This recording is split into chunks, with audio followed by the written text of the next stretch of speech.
warahmatullahi wabarakatuh. Alhamdulillah, Assalatu wassalamu ala asyrafil anbiya wal mursalin wa ala alihi wa sahbihi ajma'in. Amma ba'du. Pertama, masih amanah dan dimuliakan oleh Allah Subhanahu wa taala.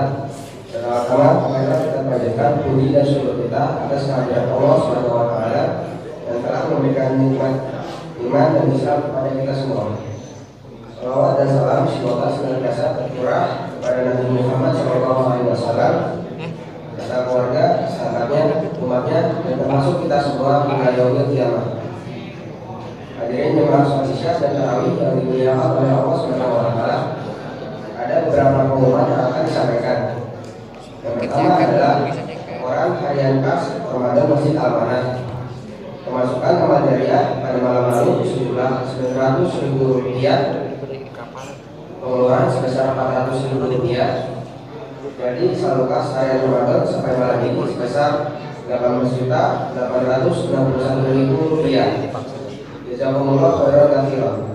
Informasi kedua, pada malam hari ini ceramah tarawih akan disampaikan oleh Ustaz Hasbiallah Husain MH, dan salat tarawih akan dipimpin oleh Ustaz Ahmad Siddiq. Kami mengimbau kepada seluruh jemaah untuk menjaga kerapatan dan kerapian sholat selama salat tarawih. Serta kami mohon untuk mengawasi putra-putrinya agar tetap tenang sehingga tidak mengganggu kehusuan sholat kita. Demikian pengumuman ini kami sampaikan. Apabila ada kekurangan dan kesalahan, kami mohon maaf kepada Ustaz Hasbiallah Husain MH. Waktu dan tempat kami persilakan. Wassalamualaikum warahmatullahi wabarakatuh.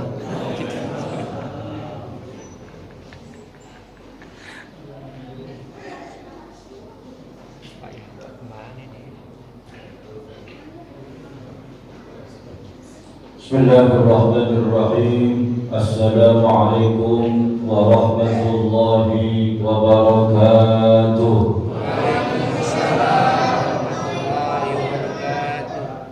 Alhamdulillah, hamdan wa syukran lillah, wassalatu wassalamu ala rasulillah, salatan daimaini mutalazimaini ila rasulillah sallallahu alaihi wasallam. Amma ba'du. Hadirin dan hadirat yang dimuliakan Allah Subhanahu wa taala, alhamdulillah, summa alhamdulillah, kita malam hari ini telah masuk pada malam yang ke-26, betul? Alhamdulillah, Allah masih memberikan kita nikmat sehat wal afiat, nikmat semangat dalam beribadah kepada Allah Subhanahu wa taala.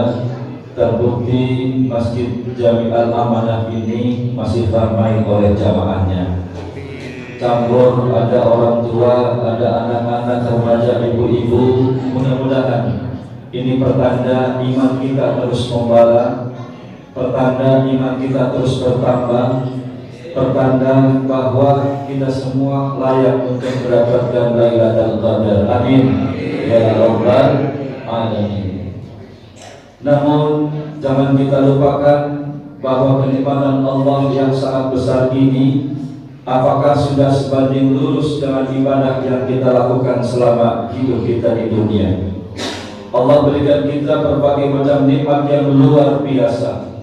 Allah berikan kita mata yang masih bisa melihat, Allah berikan kita telinga yang masih bisa mendengar, Allah memberikan kita mulut yang masih bisa berbicara, Allah memberikan kita tangan, memberikan kita kaki, dan semua kenikmatan yang ada ini tak lain adalah nikmat Allah yang teramat besar. Namun sudahkah nikmat-nikmat tersebut berbanding lurus dengan ibadah yang kita berikan kepada Allah Subhanahu wa taala? Allah berikan kita harta yang banyak, sudahkah harta tersebut berbanding lurus dengan sedekah kita? Betul? Allah berikan kita nikmat mata, sudahkah nikmat mata ini berbanding lurus dengan baca Al-Quran kita kepada Allah Subhanahu wa taala? Sejauh mana, sebanyak apa kita membaca Al-Quran, terutama adalah di bulan suci Ramadan. Jangan sampai kita ini salah kaprah bahwa ibadah yang optimal itu hanya ada di bulan Ramadan. Semangat kita mengisi waktu dengan membaca Al-Quran, semangat kita qiyamul lail di bulan Ramadan, semangat kita bersedekah di bulan Ramadan, namun nanti ketika Ramadan telah pergi meninggalkan kita, kita kembali kepada wujud asli kita. Na'udzubillah min dzalik. Maka itu meninjau kembali amal-amal ibadah yang sudah kita lakukan, meninjau kembali amal-amal soleh yang kita sudah kerjakan inilah yang disebut dengan muhasabah. Muhasabah itu menjadi penting bagian daripada kehidupan seorang yang beriman. Karena makna muhasabah itu adalah introspeksi diri, evaluasi diri, meninjau kembali apa yang sudah kita katakan dan sudah kita lakukan di masa-masa sebelumnya. Tujuannya adalah agar kita bisa memperbaiki semua perkataan perbuatan yang keliru, yang salah, atau perbuatan dosa yang kita lakukan di masa sebelumnya, sehingga amal ibadah kita menjadi benar, lurus, niatnya lillahi ta'ala. Lalu muhasabah apa saja? Muhasabah dalam bentuk sikap kita, sikap kepada Allah, sikap kepada manusia. Ingat bahwa kita hidup bukan hanya untuk Allah saja, tapi juga kita hidup di tengah-tengah manusia, makhluk Allah Subhanahu wa ta'ala. Harus seimbang antara hablum minallah, hablum minan nas. Kemudian bagaimana kesalahan-kesalahan kita sebelumnya, perbuatan dosa kita, kekurangan kita, kelemahan kita, kelalaian kita kepada Allah Subhanahu wa ta'ala, lalai dalam ibadah sholat kita. Di mana letak lalainya? Padahal kita mengerjakan ibadah sholat 5 waktu. Bisa jadi lalai karena kita tidak mengerjakannya di awal waktu, itu termasuklah lalai. Menunda-nunda sholat padahal waktu masih luas, masih ada, dan kita tidak mengerjakan apa-apa, kita tunda sampai waktu sholat hingga akhir mendekati sholat yang berikutnya. Apakah kita sering begitu? Kalau sering, muhasabah. Kemudian bagaimana kita membaca Al-Quran? Membaca Al-Quran ini adalah satu perintah yang sangat ditegaskan Allah Subhanahu wa ta'ala. Karena orang-orang yang membaca Al-Quran itu termasuk orang yang diangkat derajatnya oleh Allah. Bahkan derajat kita nanti di yaumil qiyamah itu bergantung kepada akhir bacaan yang kita baca waktu hidup di dunia. Artinya sebanyak apa Al-Quran yang kita baca, maka itu akan menentukan derajat kita nanti di yaumil qiyamah. Hadirin yang dimuliakan Allah Subhanahu wa ta'ala, pentingkah kita bermuhasabah? Penting sekali. Kenapa? Dengan kita bermuhasabah, maka kita akan membuka hati kita. Artinya adalah orang yang jarang bermuhasabah, mengevaluasi diri, mengintrospeksi diri, berarti hatinya tertutup kepada Allah Subhanahu wa ta'ala. Hatinya tertutup kepada pintu-pintu kebaikan, hatinya tertutup kepada rahmat dan hidayah Allah Subhanahu wa ta'ala kalau orang jarang bermuhasabah. Kemudian dengan bermuhasabah, maka dia akan mengetahui segala macam dosa-dosa yang telah dia kerjakan di masa lalu. Maka orang-orang muslim yang taat kepada Allah Subhanahu wa ta'ala, setelah dia bermuhasabah, maka dia akan segera taubat kepada Allah, taubatan nasuha. Jangan tobatnya tobat sambel di bulan Ramadan, tobat sambel. Maksiat ditinggal, gibah ditinggal, nonton-nonton yang enggak benar ditinggal, kemudian melakukan perbuatan zalim ditinggal. Tapi ketika Ramadan itu telah pergi, maka dia kembali lagi. Itu namanya tobat apa? Tobat sambel. Hadirin yang dimuliakan Allah, maka taubat itu adalah penyesalan, dan penyesalan itu adalah taubat. Kenapa demikian? Karena Rasulullah Shallallahu Alaihi Wasallam mengatakan, an-nadamu huwa taubat. Menyesal itu adalah taubat. Contohnya, bapak-bapak, ibu-ibu yang biasa sholat duha, lalu kemudian tidak sholat duha, kira-kira menyesal kan? Menyesal tadi gak sholat duha, gara-gara ada tamu, ya, gara-gara ada urusan sibuk dan lain sebagainya, menyesal gak sholat duha. Maka menyesal itu adalah muhasabah, dan muhasabah itu mengarah kepada tobat. Besok-besok jangan sampai sholat duha ditinggalin. Kemudian yang biasa qiyamul lail, kemudian tidak qiyamul lail pada satu malam, kira-kira menyesal gak? Menyesal, ya Allah, kesiangan karena lelah, capek dari urusan dari pagi sampai sore, kemudian akhirnya terlelap tidur, gak tahajud. Nyesal gak? Nyesal. Maka menyesal adalah taubat. Taubat bagian dari muhasabah. Ini adalah satu anugerah yang Allah berikan kepada hati orang-orang yang beriman. Bapak-bapak, ibu-ibu di bulan Ramadan terbiasa sholat tarawih berjamaah di sini, kemudian gak tarawih karena terjebak macet di jalan. Menyesal gak? Menyesal, ya Allah. Pengen dapat Lailatul Qadar, sempurna sholat tarawihnya, qiyam Ramadannya sempurna, qiyam mulyanya sempurna, sedekahnya sempurna. Menyesal. Dan menyesal adalah bagian daripada muhasabah, dan muhasabah itu adalah membuka pintu taubat di dalam hidup kita. Bapak-bapak, ibu-ibu yang dimuliakan Allah Subhanahu wa taala, kita flashback di zaman sahabat Rasulullah sallallahu alaihi wasallam, dicontohkan oleh Umar bin Khattab radhiyallahu anhu. Maka beliau itu sebagai Amirul Mukminin, beliau itu selalu bermuhasabah di malam hari. Bagaimana beliau melakukan muhasabahnya? Beliau ambil sebuah benda, dia pukulkan kepada kakinya. Lalu dia bilang kepada kaki, hai kaki, hari ini kamu ngapain? Hai kaki, hari ini kamu pergi kemana? Itu namanya muhasabah. Mungkin kalau kita yang sehari-harinya mungkin sering berada di lapangan, berada di pasar, berada di mall, berada di jalan, coba kita muhasabah setiap malam. Hai mata, tadi siang kamu melihat siapa? Pernah gak begitu? Hai telinga, tadi kamu gibahin dengerin gosip apa? Tuh ibu-ibu ya. Kemudian hai mulut, tadi gibahin siapa? Itu namanya muhasabah. Sambil kita pegang sebuah benda, kita pukulkan ke mulut kita. Maka dengan begitu kita akan sadar bahwa yang kita lakukan tadi itu atau hari itu adalah perbuatan dosa. Dan ketika kita bermuhasabah, membuat diri kita menjadi sadar, terbuka hati kita, mengakui dosa-dosa kita, dan tidak akan mengulangi perbuatan dosa itu.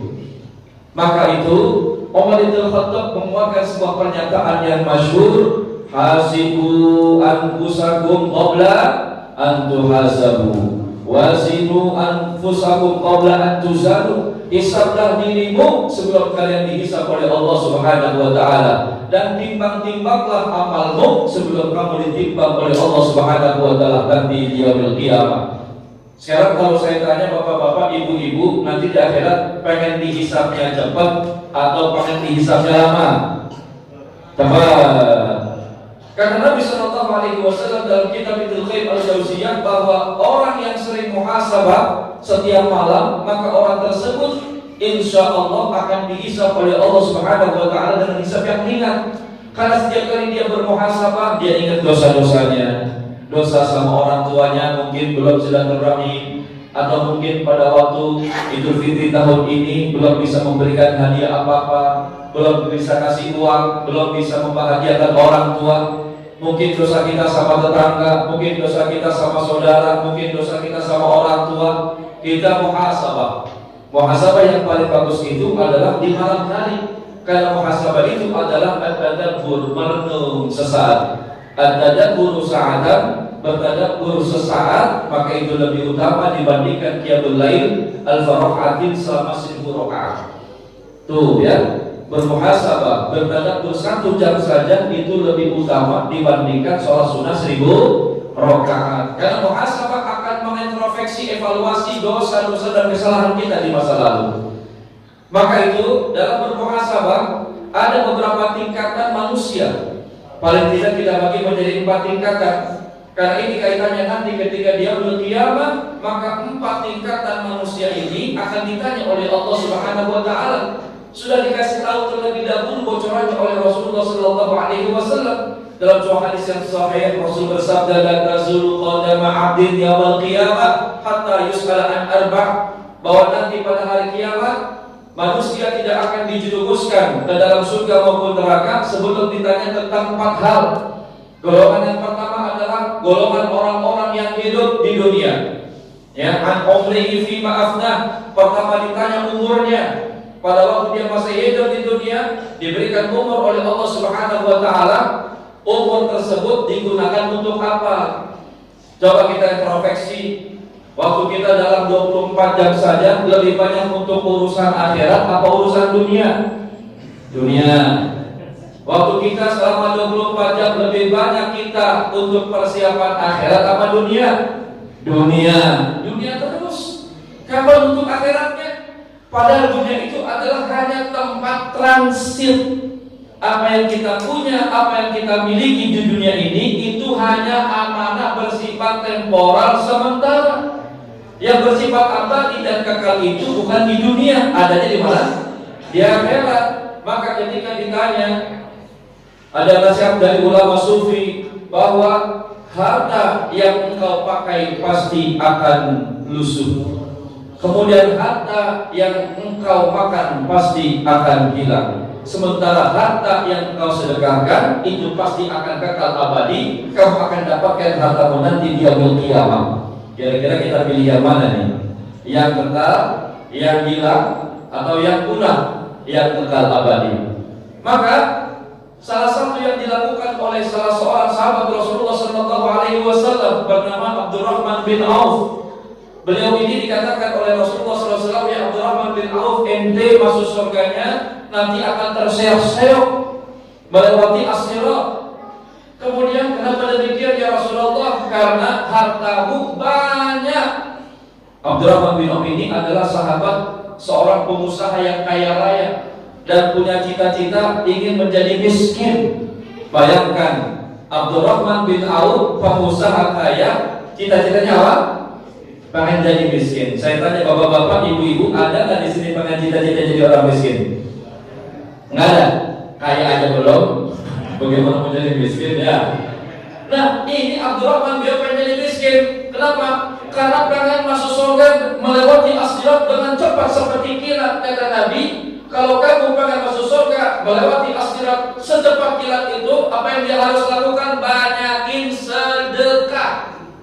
Banyakin apa? Banyakin sedekah. Akhirnya Allah berikan asbabnya. Suatu hari ketika terjadi peperangan, para sahabat pergi berperang bersama Rasulullah SAW. Bertepatan dengan saat mereka berperang, saat itu kurma di kebun-kebun para sahabat itu akan panen. Tapi ternyata karena mereka tidak sempat mengurus kebunnya karena sibuk dengan peperangan, maka panennya gagal karena kurmanya adalah kurma busuk. Karena apa kurmanya? Kurma busuk. Kira-kira kalau kurma busuk bisa dijual nggak?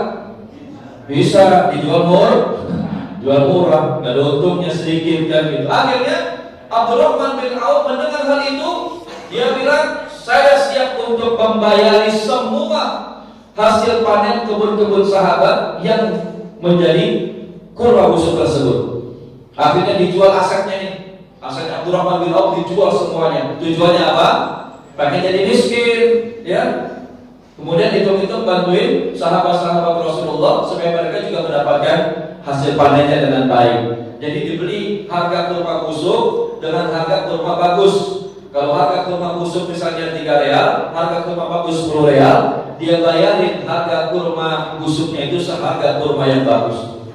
Jadi cita-citanya pengen jadi apa nih kira-kira? Jadi miskin ya. Kira-kira berhasil jadi miskin nggak?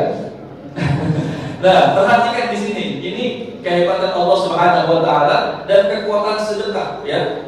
Jadi pada waktu itu setelah 1-2 minggu atau sampai 1 bulan, ternyata tiba-tiba ada putusan dari Raja Yaman, di mana di Yaman itu saat itu sedang melanda penyakit menular yang tidak ada obatnya kecuali dengan kurma busuk. Raja Yaman, rakyatnya sedang dilanda penyakit menular. Ya, kemudian tidak ada obatnya kecuali dengan apa? Dengan kurma busuk. Masya Allah, tabarakallah. Akhirnya diutus utusan dari Raja Yaman sampai di Madinah. Ditanya apakah di sini ada yang punya kurma busuk? Ada, jelas. Ya, digudangi Abdurrahman bin Auf. Akhirnya kurma busuk itu dibayarin sama Raja Yaman 10 kali lipat dibandingkan yang dia beli dari para sahabat Rasulullah. Subhanallah, Masya Allah. Makin kaya atau makin miskin? Makin kaya. Bapak-bapak kira-kira mau nggak begitu? Mau, berarti jual dulu asetnya ya. Kemudian sedekahkan diganti oleh Allah Subhanahu wa taala. Ini luar biasa. Kenapa demikian? Itu hasil dari muhasabah. Karena dia ingin masuk surga dengan cepat, secepat kilat, akhirnya dia memperbanyak sedekah. Makanya Abdurrahman bin Auf itu merasa heran, setiap kali dia sedekah bukan semakin susah, hartanya tidak semakin berkurang, makin bertambah. Bayangkan kalau beliau menyumbang menyumbang, bersedekah, diinfakkan di jalan Allah Subhanahu wa taala, membantu dalam jihadnya Rasulullah sallallahu alaihi wasallam, enggak tanggung-tanggung. 100 ekor onta lengkap dengan perbekalannya, kemudian 500 ekor kuda lengkap dengan alat-alat perangnya, tidak pernah berkurang sedikit pun harta bendanya, bukan semakin berkurang tapi semakin bertambah. Ini karena muhasabah. Kemudian golongan kedua ditanya oleh Allah Subhanahu wa taala an syababihi fima ablah. Bagi anak-anak muda nanti masa mudanya bakal ditanya. Bapak-bapak yang sudah tua ngerasain muda kan? Ngerasain muda ya. Berarti nanti masa muda bapak ditanya oleh Allah, waktu masih muda kamu ngapain aja? Ya, pernah maksiat enggak? Pernah melalaikan sholat enggak? Pernah melanggar aturan Allah enggak? Pernah makan yang haram enggak? Pernah nyolong enggak? Pernah ngambil ikan orang enggak? Pernah ngambil buah orang enggak? Pernah nyolong ayam enggak? Pasti ditanya semuanya, ada catatannya. Maka kalau kita mengintrospeksi diri kita, taubat dan nasuha, atau masa mudanya digunakan untuk thalabul ilmi seperti ulama-ulama salafus saleh, musafir dari satu tempat ke tempat yang lainnya dalam rangka thalabul ilmi. Imam Syafi'i yang dari Palestina ke Mekah, dari Mekah ke Madinah, terus mencari ilmu dari Madinah kemudian sampai ke Irak. Setelah menjadi ulama besar mengajar di sana. Kemudian Imam Bukhari ahli hadis, di mana kitab Imam Bukhari disebut asbahul kitab ba'da kitabillah, yaitu kitab yang paling sahih setelah Al-Qur'anul Karim, merantau dari satu tempat ke tempat yang lainnya. Begitu anak-anak muda kita di sini. Nah, coba kalau anak-anak muda kita di sini musafir ya, dalam rangka mencari ilmu keliling Pulau Jawa, nyari ilmu, bukan ilmu santet, ya, bukan ilmu dukun, ya, bukan ilmu yang cepat kaya, tapi ilmu syariat. Ditanya oleh Allah. Kemudian yang ketiga adalah ini yang paling berat, yaitu bagi orang-orang yang kaya yang dititipkan harta yang kita punya itu bukan milik kita. Bapak-bapak, ibu-ibu, jangan merasa harta yang kita punya adalah milik kita. Semuanya adalah titipan Allah. Ya, rumah, anak, istri, harta, jabatan, aset-aset harta kita itu titipan Allah. Maka kita harus keluarkan haknya. Ditanyanya bukan satu kali, kalau yang lain satu kali, ini ditanyanya 2 kali. Min aina kasabahu wa fima anfaqahu. Dari mana dia mendapatkan hartanya tuh? Dan untuk apa harta itu digunakan? 2 kali ditanyanya, dan dihisabnya paling berat. Makanya bapak-bapak, ibu-ibu, jangan merasa ini dalam orang yang hartanya banyak. Santai aja, banyakin aja ibadah kita, amal-amal soleh. Karena nanti orang yang memiliki harta yang banyak itu bakal dihisabnya lebih lama, diauditnya oleh Allah lebih lama. Itu saya tanya bapak-bapak, ibu-ibu, pengen dihisab cepat apa pengen dihisab lambat? Nah, cepat ya. Makanya kalau harta banyak, pengen dihisabnya cepat, caranya gimana? Banyakin apa? Sedekah. Kalau sedekah terbagi 2, ada sedekatun wajibatun, ada sedekatun mutatawwi'atun. Sedekah yang wajib itu antara lain adalah zakat. Ada kewajiban zakat di dalam harta kita. Yang punya zakat mal, keluarin zakatnya. Yang punya zakat tijarah perniagaan, keluarin zakatnya. Yang punya usaha, punya kontrakan 100 pintu, keluarin hasilnya. Yang punya panen buah, panen tanaman, keluarin zakatnya. Yang punya ternak kambing, mungkin besoknya mau kurban ya, banyak yang piara kambing, itu ada zakatnya dikeluarkan.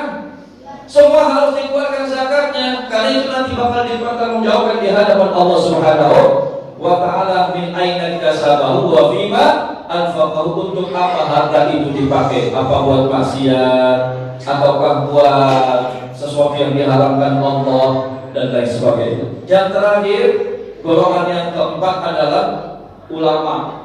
Nah, ini ulama ya, yang berilmu. Orang yang berilmu juga dapat giliran dia bakal ditanya oleh Allah Subhanahu wa taala, bakal dihisab. Jangan dikira saya yang menyampaikan tausiah tidak dihisab. Ustaz main katanya pahalanya banyak gitu ya. Lah justru yang sering ngajarin orang yang pertama kali ditanya, ente ngajarin orang itu udah ngamalin belum? Tuh, berat gak? Berat. Setiap ucapan yang kita sampaikan itu mas'ulun 'inda Allah. Dia akan ditanya oleh Allah. Mata punya tanggung jawab, telinga punya tanggung jawab, hati kita pun punya tanggung jawab. Kok hati punya tanggung jawab Pak Ustaz? Iya, karena hati ini tempatnya keyakinan kita. Kalau kita yakinnya pada Tuhan yang salah, betul tidak? Yakin pada ideologi yang salah, ini bakal ditanya sama Allah. Yang bertentangan dengan syariat Allah Subhanahu wa Ta'ala. Tuh, jadi ulama ditanya, kiai ditanya, habaib ditanya, semuanya orang-orang yang berilmu ditanya. Kalau kita punya ilmu, makanya walaupun sedikit diamalkan. Tahu tentang sunnah, amalin ini mumpung kita masih Ramadan. Kesempatan kita ini jangan disia-siain, jangan sampai persepsi kita mindsetnya besok udah mau lebaran. Pikiran kita mau lebarannya bukan ini 10 akhir Ramadan, betul tidak? Kebanyakan orang udah mau lebaran, jadi akhirnya dianggap ini udah nggak ada nilai istimewanya. Akhirnya orang sibuk dengan pulang kampung, belanja, ya, sibuk buat persiapan lebaran, sehingga dia lupa ini masih 10 akhir, ya, masih ada kesempatan untuk meraih apa? Lailatul Qadri khairum min alfi syahrin. Hati-hati bapak-bapak ibu, saya ingatkan, man kana ya'budu Ramadan fa inna Ramadan qad fat. Barang siapa yang menyembah Allah hanya di bulan Ramadan, barang siapa yang menyembah Allah hanya di bulan Ramadan, berarti dia kenal Allahnya cuma Ramadan. Kita ini kan mengenal Allah. Bapak-bapak bisa ibadah, semangat sholat tarawih, baca Quran, qiyamul lail, melaksanakan puasa, rajin sedekah. Kita sedang dilatih untuk mengenal Allah, supaya yakin sama Allah. Tapi kalau Ramadan pergi kemudian kita turun imannya, tandanya kita cuma kenal Allah di bulan Ramadan. Rugi atau tidak? Rugi. Bukan begitu maksudnya. Maksudnya adalah berkala ya'budu Ramadan fa inna Ramadan qad fat. Barang siapa yang menyembah Ramadan akan pergi meninggalkan kita. Wa man kana ya'budullaha fa innallaha hayyul la yamut. Barang siapa yang menyembah Allah, maka sesungguhnya Allah itu hayyun, maha hidup, yang terus hidup, ya, yang terus hidup di sepanjang masa, yang terus hidup bukan hanya di bulan Ramadan. Di bulan selain Ramadan pun Allah ada, maka tingkatkan kualitas iman kita. Nanti kalau kita sudah selesai Ramadan, kita harus muhasabah ba'da Ramadan. Kalau kita saat ini muhasabah fi Ramadan, muhasabah di bulan Ramadan, nanti muhasabah ba'da Ramadan maknanya adalah mempertahankan ibadah yang sudah kita bangun. Kita ini lagi membangun ibadah kita, membangun hablum minallah. Kita putuskan sementara waktu, putuskan sementara waktu hubungan kita dengan manusia sementara saja di 10 akhir ini, sementara supaya kita lebih fokus kepada Allah. Untuk apa? Lil ittisal bil khaliq, untuk ittisal, untuk connect. Jadi kalau kita pengen connect, cari tempat yang sunyi, tempat yang khusyuk, tempat yang fokus, tempat yang nyaman agar kita bisa beribadah kepada Allah Subhanahu wa Ta'ala. Kalau sudah ittisal bil khaliq, maka kita akan dicintai oleh Allah Subhanahu wa Ta'ala. Kalau kita sudah dicintai Allah Subhanahu wa Ta'ala, apa yang kita inginkan dari Allah, Allah akan kabulkan dengan segera, insya Allah. Demikian, mudah-mudahan manfaat dan mudah-mudahan kita istiqomah terus baik di Ramadan maupun setelah Ramadan, dan mudah-mudahan kita meraih Lailatul Qadar. Amin ya rabbal alamin. Hadanallahu wa iyyakum ajma'in. Assalamualaikum warahmatullahi wabarakatuh.